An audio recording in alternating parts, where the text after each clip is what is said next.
correctas. Bueno, ¿qué nos espera en el 2019? Es un año electoral donde uno presume, o por lo menos el dicho popular es que se la pasa un poquito mejor, pero este año electoral, ¿va a ser la regla o la excepción? Yo creo que va a ser la excepción. Posiblemente el sector agrícola esté en una situación mucho mejor que la de este año, de 2018, porque 2018 con el efecto de la sequía, la actividad de todo el sector fue muy pero muy mala. Se espera que 2019 no sea tan malo climáticamente, sería muy raro tener 2 años consecutivos con esas características, pero el resto de las actividades van a sufrir mucho, especialmente la industria que abastece el mercado interno, la pyme, donde las empresas son familiares, que abocan su producción mayoritariamente al mercado interno. Esos van a seguir padeciendo. Ya hay un cierre masivo de empresas que se va a profundizar, hay una destrucción de puestos de trabajo en la industria notable, que termina afectando también al comercio, a la construcción, y al mismo tiempo está la decisión del gobierno nacional de reducir el gasto en obra pública. Eso va a implicar que también la actividad de la construcción se comprima aún más, y también la decisión del gobierno nacional de reducir el gasto público en salarios, jubilaciones, pensiones, gasto en investigación y desarrollo, educación, salud, va a agravar mucho más la crisis. Normalmente en las economías que atraviesan situaciones como la de la Argentina, después de una superdevaluación, sí, lo que termina ocurriendo es que los gobiernos aumentan el gasto público para generar un efecto contracíclico. Este gobierno, en línea con las recomendaciones del Fondo Monetario Internacional, está decidiendo lo contrario. Entonces, seguramente el panorama en 2019 se va a agravar para la gran parte de la economía nacional, exceptuando al sector del agro. Ayudemos a leer un poquito a quien no conoce, digamos, el detalle, ¿no? Que va escuchando de a poco, tiene su vida diaria, que no pasa por estar leyendo todo el tiempo los diarios y qué es lo que está pasando, percibe la sensación y se encontró con que, bueno, ingresó un nuevo camión de dólares del Fondo Monetario Internacional. Entonces podría suponer que hay plata, que entonces el año que viene va a haber plata, pero la realidad es que no se va a usar para lo que uno creería que se puede llegar a usar, que puede servir. Exactamente. A ver, que el gobierno nacional pueda exhibir reservas abultadas en el Banco Central como primera imagen es positivo, porque le da solvencia al modelo económico, pero paradójicamente es negativo para la mayoría de para la mayor parte de la población. ¿Por qué? Porque asegura que el gobierno nacional va a profundizar el modelo económico que viene empleando. Y esto significa que va a ser esas reservas van a ser utilizadas como combustible para la especulación financiera, para que los grandes grupos económicos nacionales financieros sigan teniendo ganancias extraordinarias a partir de inversiones en activos en pesos, después dolarizarlos y fugarlos al exterior.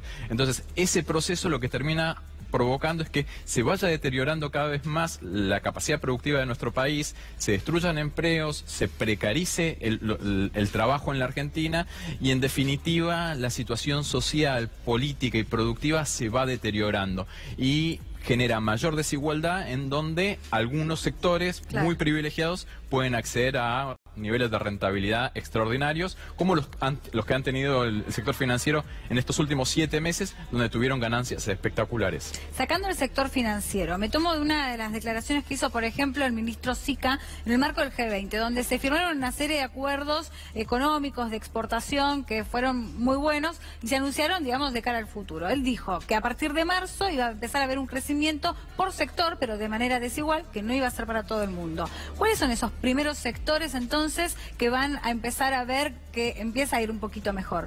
No, como te decía antes, los sectores mayoritariamente vinculados a la producción agrícola, creo que van a estar relativamente mejor. Sustancias químicas, tractores, proveedores en general de la producción agrícola.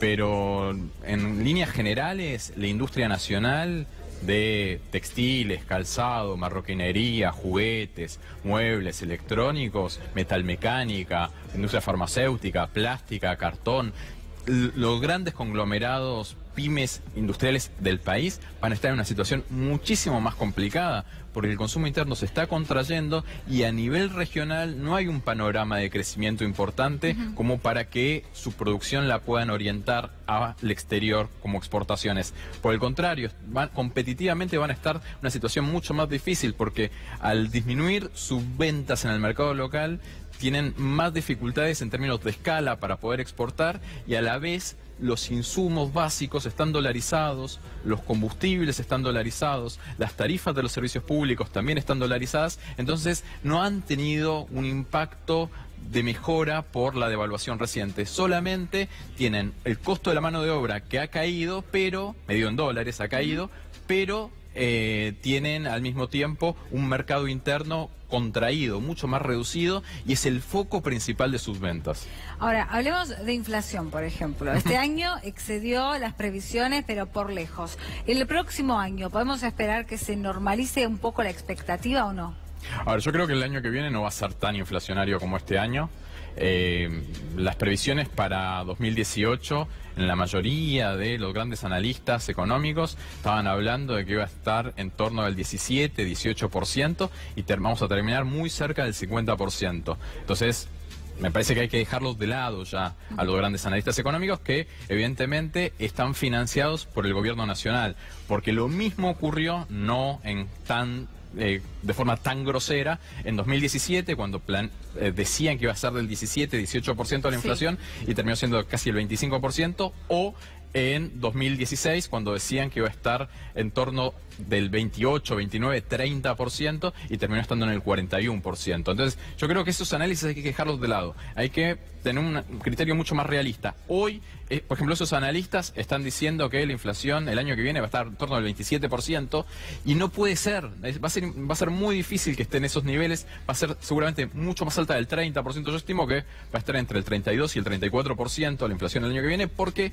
hay un proceso de reacomodamiento de precios relativos. Hay ya anuncios por parte del gobierno nacional donde se dice que las tarifas, por ejemplo, del agua van a aumentar primero un 17%, después un 26%, el gas va a aumentar un 60%, la electricidad va a aumentar también alrededor de un 30%. El combustible está dolarizado y seguramente va a haber presión en el mercado cambiario y va a seguir subiendo el dólar, entonces va a seguir subiendo el combustible. O sea, esa es la principal explicación de por qué el gobierno no puede bajar la inflación. Básicamente porque sube todos esos valores. Porque ha dolarizado la estructura productiva de la Argentina mucho más de lo que ya estaba y porque no ha controlado el mercado cambiario. Ha dejado que la Argentina esté absolutamente liberalizada a la entrada y salida de capitales internacionales y ha decidido que ese mercado no lo iba a regular y bueno, cuando apareció un nubarrón externo y se combinó con la sequía local y el ministro en ese momento, Caputo, había dicho que Argentina no tenía más necesidad de financiamiento externo. Bueno, los grandes financistas globales saben que Argentina necesitaba financiamiento, entonces decidieron salir abruptamente de la economía argentina. Eso va a volver a ocurrir. Una vez que quieran realizar las ganancias que están obteniendo por invertir en activos en pesos, bueno, se va de vuelta a generar una presión en el mercado cambiario muy importante. Yo creo que va a ser ahora, en la semana que viene, los primeros meses de este año, va a haber de vuelta una presión muy fuerte en el tipo de cambio y eso va a desembocar en que de vuelta vamos a tener una presión inflacionaria muy importante, lamentablemente, en la Argentina en los próximos meses, con lo cual es muy difícil que la meta de inflación para el año que viene en el presupuesto nacional del 23% se vaya a cumplir. Voy a consultarte por último algo que